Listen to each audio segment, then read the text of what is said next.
اب میں تقریری سلسلے کو آگے بڑھاتے ہوئے مقرر رابع کی حیثیت سے سلمان حیدر ارریاوی متعلم عربی اول کو دعوت دیتا ہوں کہ موصوف تشریف لائیں اور تقریر پیش کریں۔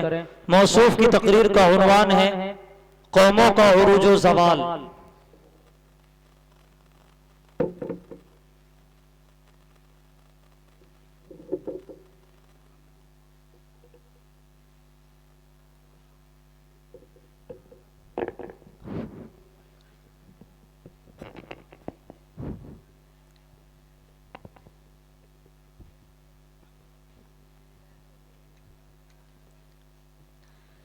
السلام علیکم ورحمۃ اللہ وبرکاتہ۔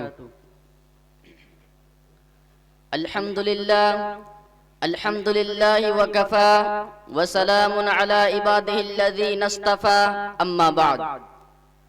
قال اللہ تبارک وتعالی فی القرآن الکریم، اعوذ باللہ من الشیطان الرجیم، بسم اللہ الرحمن الرحیم، وتلک الایام نداولها بین الناس، صدق اللہ العظیم۔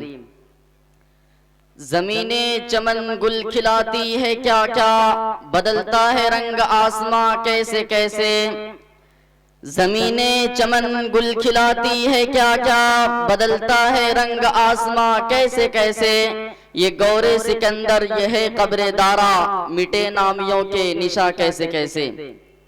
صدر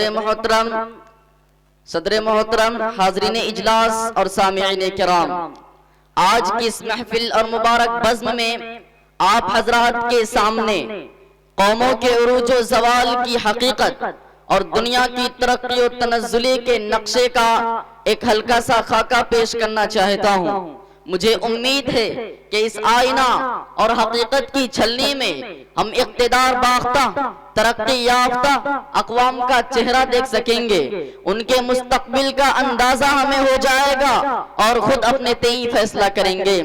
حضرات، دنیا آج سے نہیں ہزاروں بلکہ کروڑوں برس سے قائم ہے اور قیامت تک باقی رہے گی۔ اس مدت میں نامعلوم کتنی قومیں روئے زمین پر نمودار ہوئی، کتنی ہی قوموں نے اس دنیا کے اسٹیج پر کرشمہ سازی کی، اپنے کرتب دکھلائے، تماشا کیا اور چل بسیں، فنا ہو گئی۔ کتنی ہی قوموں نے اس قدر ترقی کی کہ دنیا کو معلوم ہونے لگا کہ ان کی ترقی لازوال ہے، یہ قوم فنا نہیں ہو سکتی، اس کی حکومت ختم نہیں ہو سکتی۔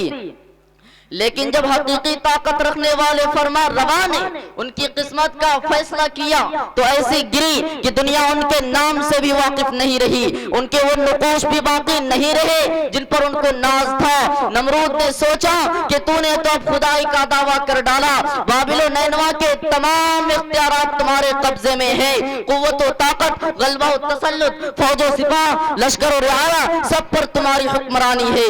اسی نشے اقتدار میں سرمست ہو نمرود نے تمرد و سرکشی کی، ظلم و ستم اور کفر و عدوان کا ایک نیا باب شروع کیا۔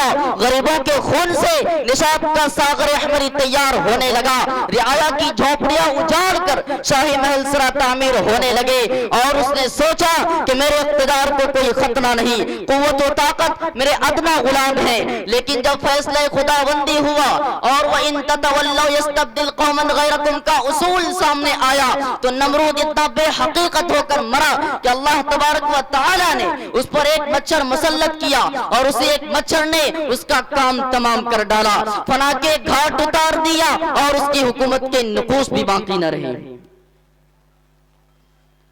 محترم حضرات،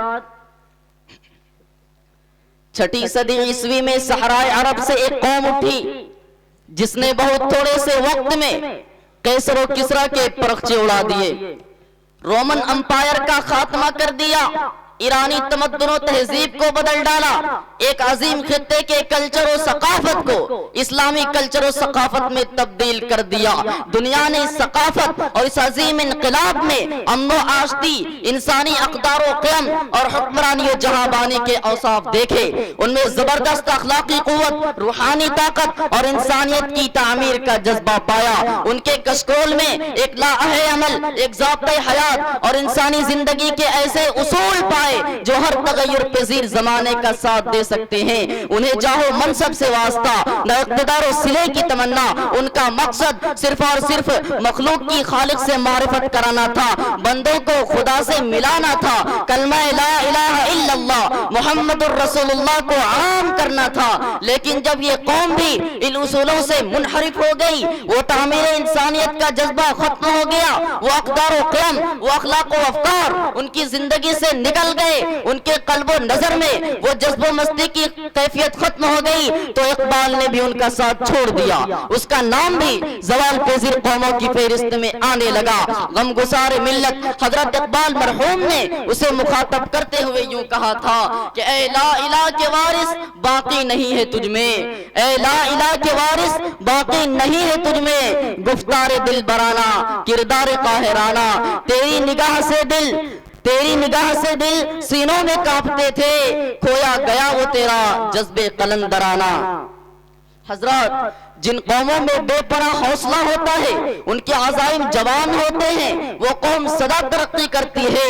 اور جب اس کے اصول بھی جامع, اس کے مقاصد بھی پاکیزہ, اس کے اصول بھی جامع اور ضابطۂ حیات بھی بلند و آزمودہ ہو, وہ قوم کیسے ترقی نہ کرے, کیسے بام عروج پر نہ پہنچے. لیکن جب یہی پاکیزہ مقاصد, یہ اصول, یہ بلند دستور اور عزائم جوان نہ رہے, تو وہ قوم فنا کے گھاٹ اتر جاتی ہے. اور یہ دستور خداوندی اپنا کرشمہ دکھا دیتا ہے. وَتِلْكَ الْأَيَّامُ نُدَاوِلُهَا بَيْنَ النَّاسِ. آئیے ہم اپنے اندر نور سحر, آب گہر اور عزم جواں پیدا کریں, بلند مقاصد میں اپنا سب کچھ قربان کر دیں تاکہ ہم سدا ترقی پذیر رہیں, ہمیں ہر مقام پر فتح و کامرانی ہو. اور یہ دعا کریں کہ ضمیر لالا میں روشن چراغ آرزو کر دیں, ضمیر لالا میں روشن چراغ آرزو کر دے, چمن کے ذرے ذرے کو شہید جستجو کر دے. وما علینا الا البلاغ. والسلام علیکم ورحمۃ اللہ وبرکاتہ.